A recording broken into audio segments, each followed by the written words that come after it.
મહાકાળી માંગના આ મંદિરમાં ભક્તોનું સમાધાન માતા સ્વયં લખે છે દિવાલ પર, પૂરી કરે છે દરેક મનોકામના. ઉત્તરાખંડને ચમત્કારોની ધરતી તેમજ દેવભૂમિ માનવામાં આવે છે. કહેવાય છે કે ઉત્તરાખંડના બધા મંદિરમાં તમને કોઈ નવો ચમત્કાર જોવા મળે છે.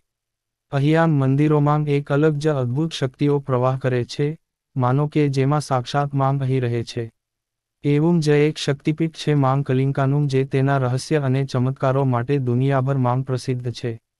અહીંયા દેવી પોતે ભક્તોની વચ્ચે આવે છે અને એની મનોકામનાઓ સાંભળે છે. માંગ કાળીના આ મંદિરમાં થઈ રહ્યા છે ચમત્કારો. જો તમે તમારી આંખોથી જોવો તો તમે પોતાના પર વિશ્વાસ કરી શકશો નહીં. માંગના આ દરબારમાં સાચા દિલથી મનોકામના લઈને જવાવાળા ક્યારેય ખાલી હાથે આવતા નથી. મંદિરને લઈને કહેવામાં આવે છે કે અહીંયા માંગ કાળી પોતે તમારી મનોકામના બતાવે છે.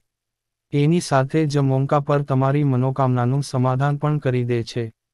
તેના પછી તરત જ માંગ દ્વારા ભક્તોની સમસ્યાનું સમાધાન પણ એ જ દિવાલ પર લખે છે. આ માતાનો ચમત્કાર નથી તો શું છે? માન્યતાઓને અનુસાર એ પણ કહેવાય છે કે દેવીના પશ્વા એના હાથો પર સુકાયેલા ચોખા નાખે છે અને તરત જ હરિયાળી માંગ બદલાઈ જાય છે. કહેવામાં આવે છે કે અહીંયા દેવી સાક્ષાત અહીંયા ભક્તોનો અવાજ સંભળાય છે. એવો ચમત્કાર ક્યારેક જ દુનિયામાં જોયો હશે. નિસંતાન દંપતીઓને મળે છે સંતાન સુખ. આ મંદિરની વિશે એક ખાસ વાત પણ કહેવાય છે. માન્યતા છે કે માતાના મંદિર પર આવવાવાળા નિસંતાન દંપતીઓને સંતાનનું સુખ જરૂર મળે છે. નવી ટિહરીથી બટખેમ ગામ 5 કિલોમીટર દૂર પડે છે. આ ગામ 57 પરિવારો વાળું ગામ છે. આ ગામમાં કલિંકાનું ભવ્ય મંદિર છે. દર રવિવારે મંદિર પરિસરમાં એક ખાસ પૂજા અર્ચના થાય છે. માતાની ડોલીનું આસન કહેવામાં આવે છે. તેના પછી માંગ પોતે ભક્તને તેની પાસે બોલાવે છે અને એની સમસ્યાનું સમાધાન કરે છે. દેશ માંગથી જ નહીં વિદેશોથી પણ આવે છે શ્રદ્ધાળુ. આ મંદિરમાં ઉત્તરાખંડથી અહીંયા દૂર દરાજના વિસ્તારથી લોકો પોતાની પરેશાનીઓ લઈને આવે છે.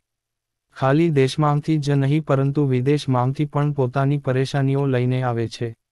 મંદિરની ખાસ વાત એ છે કે અહીંયા દિલ્હી, મુંબઈ, રાજસ્થાનથી ઘણા ફરિયાદી આવે છે. માંગ દરેક ભક્તની મનોકામનાને પૂરી